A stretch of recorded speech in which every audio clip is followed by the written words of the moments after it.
Praise the Lord. கர்த்தருடைய பரிசுத்த நாமம் மகிமைப்படுவதாக. இன்றைய தியானம் 1 நாளாகமம் 1ஆம் அதிகாரத்திலிருந்து 4ஆம் அதிகாரம் வரை. உங்களுக்கு கொடுக்கப்பட்ட அந்த அட்டவணையில் 3ஆம் அதிகாரம் வரைக்கும் தான் இன்றைய தியானம் இருக்கிறது. ஆனால் 4ஆம் அதிகாரத்தையும் நாம் இன்றைக்கு சேர்த்து தியானிக்கலாம். இந்த நாள் தியானத்திற்கான தலைப்பு 1 நாளாகமம் புஸ்தகத்தை ஏன் வாசிக்க வேண்டும். இந்த நாளாகமம் புஸ்தகம் எப்பொழுது எழுதப்பட்டது என்றால், இந்த யூதா தேசத்து ஜனங்கள் பாபிலோனுக்கு சிறைப்பிடிக்கப்பட்டு போன பிறகு எழுதப்பட்டது. இதில் முதல் அதிகாரத்திலிருந்து 8ஆம் அதிகாரம் வரைக்கும் நீங்கள் வாசிக்கும்போது எல்லாமே பெயர்களாக தான் இருக்கும். அதில் நீங்கள் முதல் வசனத்தை நான் வாசிக்கிறேன். ஆதாம், சேத், ஏனோஸ், இந்த மாதிரி பெயர்களை தான் நாம் இந்த 8 அதிகாரம் வரைக்கும் வாசிப்போம். ஆதாமில் துவங்கி ஆபிரகாம் வரைக்கும் உள்ள வம்ச வரலாறு அதில் இருக்கும். ஆபிரகாமிலிருந்து தாவீது வரைக்கும் உள்ள வம்ச வரலாறு, ஒவ்வொருவருடைய பெயராக குடும்பமாக நாம் அதில் வாசிப்போம். அதன் பின்பு தாவீதுடைய அந்த வம்சம் குறிப்பாக நமக்கு எழுதப்பட்டுள்ளது. இவ்வளவு திரளான நபர்களுடைய பெயர்கள் இந்த 8 அதிகாரங்களிலும் எழுதப்பட்டுள்ளது. 9ஆம் அதிகாரம் முதல் வசனத்தை நாம் படிக்கும்போது, இஸ்ரவேலர் எல்லாரும் தங்கள் வம்ச வரலாற்றின்படி எண்ணப்பட்டார்கள். இவர்கள் நாமங்கள் இஸ்ரவேல் ராஜாக்களின் புஸ்தகத்தில் எழுதியிருக்கிறது. அப்போ இத்தனை திரளான ஜனங்களுடைய பெயர்களை ஆண்டவர் எழுதி நம்முடைய கரத்தில் கொடுத்திருக்கிறார். அதுபோக யூதா தேசத்தை ஆட்சி செய்த ராஜாக்களுடைய வரலாற்றையும் குறித்து நாம் வாசிக்க முடியும். தாவீதிலிருந்து அந்த யூதா தேசத்தை ஆட்சி செய்த அத்தனை ராஜாக்களை குறித்தும் திரும்பவுமாக நாம் படிப்போம். 1 ராஜாக்கள் 2 ராஜாக்கள்லையும் இந்த ராஜாக்களை குறித்து நாம் படிப்போம். ஆனால் இந்த நாளாகமம் புஸ்தகத்தில் ஒரு சில முக்கியமான ஆவிக்குரிய சத்தியங்களை மாத்திரம் வேதம் நமக்கு கொடுக்கிறது. அதனால் இதை படிக்கும்போது இன்னும் ஆழமாக தேவன் நம்மோடு இடைபடுவதற்கு நாம் இடம் கொடுக்க முடியும். அதனால் குறிப்பாக முதல் 8 அதிகாரங்களை நீங்கள் படிக்கும்போது எல்லாமே பெயராக தான் இருக்கும். ஆனால் நீங்கள் படிக்காமல் விட்டுவிடக்கூடாது. எப்படி படிக்க வேண்டும் என்றால், ஒவ்வொரு பெயரை படிக்கும்போது கூட நீங்கள் ஜெபத்தோடு படிக்க வேண்டும். அந்த நேரத்தில் ஆண்டவர் என்ன செய்கிறாருன்னா, புதிய ஏற்பாட்டில் இருக்கக்கூடிய ஒரு சில முக்கியமான சத்தியங்களை புரிந்து கொள்வதற்கு அவர் நமக்கு கிருபை தருகிறார். இப்போ நாம் தேவனை பின்பற்றுகிறவர்களாக இருக்கிறோம். நீங்கள் பாவத்திற்காக மனம் திரும்பி இயேசுவை உங்களுடைய சொந்த இரட்சகராக ஏற்றுக்கொண்டு வாழ்வீர்கள் என்றால், நீங்கள் ஒவ்வொருவரும் தேவனுடைய பிள்ளைகளாக இருக்கிறீர்கள். தேவனுடைய பிள்ளைகள் என்றால் உங்கள் ஒவ்வொருவருடைய பெயரும் ஜீவ புஸ்தகத்தில் எழுதப்பட்டிருக்கிறது.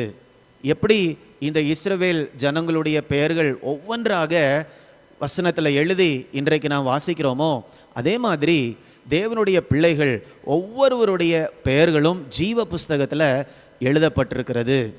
பிலிப்பியர் 4ஆம் அதிகாரம் 3ஆம் வசனத்தினுடைய பின்பகுதியை நாம் படிக்கும்போது, ஒரு சிலர் பவுலோடு கூட சுவிசேஷ வேலையில் பிரயாசப்பட்டார்கள். அவர்களுடைய பெயர்கள் ஜீவ புஸ்தகத்தில் எழுதப்பட்டிருக்கிறது என்று அப்போஸ்தலனாகிய பவுல் இந்த இடத்துல சொல்லுகிறார்.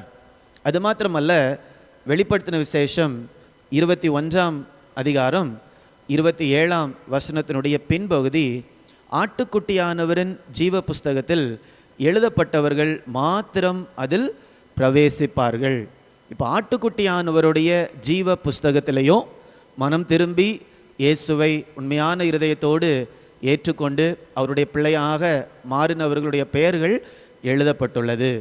இயேசு தன்னுடைய சீஷர்களோடு பேசும்போது அவர் லூக்கா 10ஆம் அதிகாரம் 20ஆம் வசனத்தில் இவ்வாறு சொல்லுகிறார். சீஷர்கள் ஊழியம் முடித்து வரும்போது இயேசுவிடம் மிக சந்தோஷமாக சொல்லுகிறார்கள், உங்கள் பெயரை நாங்கள் பயன்படுத்தும் போது பிசாசுகள் கூட எங்களுக்கு கீழ்ப்படுகிறது. ஆனால் அந்த நேரத்தில் இயேசு அவர்களை பார்த்து என்ன சொல்லுகிறார் என்றால், லூக்கா 10ஆம் அதிகாரம் 20ஆம் வசனத்தில் நாம் அதை வாசிக்கிறோம். ஆகிலும் ஆவிகள் உங்களுக்கு கீழ்ப்படுகிறதற்காக நீங்கள் சந்தோஷப்படாமல் உங்கள் நாமங்கள் அல்லது பெயர்கள் பரலோகத்தில் எழுதியிருக்கிறதற்காக சந்தோஷப்படுங்கள் என்றார். ஆண்டவர் சொல்கிறது, இந்த உலகத்தில் உங்களுடைய ஊழியத்தில் நல்ல பலன் இருக்கலாம், அல்லது நீங்கள் வாழக்கூடிய வாழ்க்கை மிகவும் ஆசீர்வாதமானதாக காணப்படலாம். எப்படி இருந்தாலும் சரி, இந்த உலகத்தில் நடக்கக்கூடிய காரியங்களை குறித்து அதிகமாக சந்தோஷப்படாமல் பரலோகத்தில் உங்களுடைய பெயர்கள் எழுதப்பட்டிருக்கிறது, அதற்காக நீங்கள் அதிகமாக சந்தோஷப்படுங்க என்று இயேசு சீஷர்களை பார்த்து சொல்லுகிறார். ஏனென்றால் பரலோகத்தில் நம்முடைய பெயர்கள் எழுதப்படுவது அவ்வளவு சிறப்பான காரியமாக இருக்கிறது. ஆண்டவரால் தெரிந்து கொள்ளப்பட்ட ஜனங்களுடைய பெயர்களை இன்றைக்கு நாம் வாசிக்கிறோம். எவ்வளவு ஆண்டுகள் கழித்து இன்றைக்கு நாம் வேத புஸ்தகத்தில் வாசிக்கிறோம். அவர்களுடைய பெயர்கள் அழிக்கப்படவில்லை. அநேக ஆண்டுகளுக்கு முன்பதாக வாழ்ந்தார்கள். ஆனால் தேவனால் தெரிந்து கொள்ளப்பட்டவர்களுடைய பெயர்கள் இன்றைக்கும் அழியவில்லை.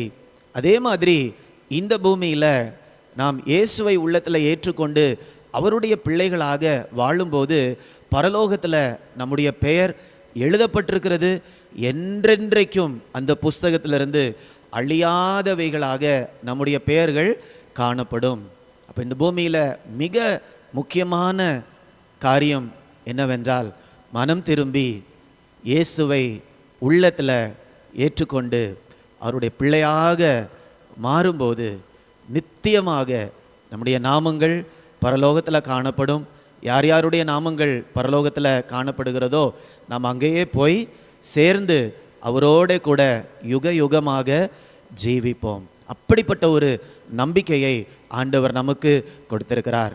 ஒருவேளை இதை பார்த்து கொண்டிருக்கக்கூடிய யாராவது இப்படிப்பட்ட நம்பிக்கை எனக்கு இல்லை, ஏதோ நான் ஒரு சில ஆவிக்குரிய காரியங்களை செய்கிறேன், ஆனால் இப்படிப்பட்ட நம்பிக்கை எனக்கு இல்லை, பரலோகத்தில் என்னுடைய பெயர் எழுதப்பட்டிருக்கிறது என்று 100க்கு 100 நிச்சயம் எனக்கு இல்லை என்று ஒரு சிலர் நீங்கள் நினைப்பீர்கள் என்றால், நாட்கள் பொல்லாதவைகள், காலத்தை பிரயோஜனப்படுத்த வேண்டும் என்று வேதம் சொல்லுகிறது. இந்த நாளில் பாவத்தை அறிக்கையிட்டு பாவத்திலிருந்து மனம் திரும்பி, இயேசுவே என்னுடைய பாவத்தை மன்னியும், உம்முடைய பிள்ளையாக என்னை மாற்றும், சிலுவையில் நீங்கள் எனக்காக மரித்து என் பாவத்தை நீங்கள் தீர்த்தபடியால் உமக்கு நன்றி, என் உள்ளத்தில் வாரும், என்னை உம்முடைய பிள்ளையாக மாற்றும் அப்படின்னு உண்மையான உள்ளத்தில் நீங்கள் கேட்பீங்கன்னா உங்கள் உள்ளத்திலையும் இயேசு இன்றைக்கு வருவார்.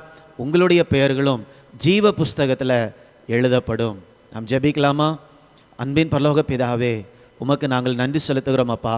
ஜீவ புஸ்தகத்தில் எங்களுடைய பெயர்கள் எழுதப்பட்டுள்ளது என்ற உண்மை எவ்வளவு நம்பிக்கையை எங்களுக்கு கொடுக்கிறது தகப்பனே. இந்த பூமியில் எங்களுடைய வாழ்க்கை எவ்வளவு கடினமாக காணப்பட்டாலும் இந்த நித்திய நம்பிக்கையோடு நாங்கள் வாழ்ந்து கர்த்தர் எங்களுக்கு வைத்திருக்கக்கூடிய நித்திய ஜீவனை, பரலோக ராஜ்யத்தை நாங்கள் சுதந்தரித்து கொள்ள ஆண்டவர் எங்களை ஒவ்வொருவருக்கும் கிருபை தரும்படியாய் ஜெபிக்கிறேன். மீட்பர் இயேசுவின் மூலம் கேட்கிறேன், ஜீவனுள்ள நல்ல பிதாவே. ஆமேன், ஆமேன். God bless you. God bless you.